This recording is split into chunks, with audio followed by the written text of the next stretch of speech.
This is Philip Rossman-Reich, the host of Locked On Magic, as the Orlando Magic defeat the Indiana Pacers 119-118, their 12th win of the season. Yes, they're tied with the Pistons. We'll get to that later, or maybe not at all. Who cares? To me, there is one clear sign of what good teams do. And I'm not saying the Magic are a good team, but I'm saying they did something tonight that only good teams do. Good teams find a way to win when they don't have their best stuff. They find ways to win when they don't play well for three quarters. They find ways to stay in games, to keep themselves grinding, to keep themselves going, to get victories. The Magic should have lost this game. They played poor defense for three quarters, or for 2.5 quarters maybe.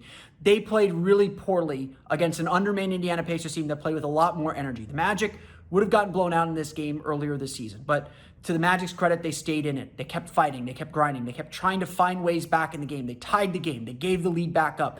They got back into it. And eventually it was an 11-0 run late in the fourth quarter that finally put them over, learning some lessons perhaps from their loss to the Chicago Bulls when they were unable to match a run late and kind of keep in the game over the final 6 minutes.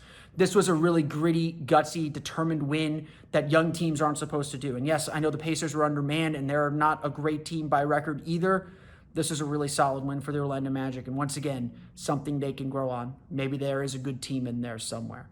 We'll have a lot more coming up on Locked On Magic. Until then, don't send me your tank gifs.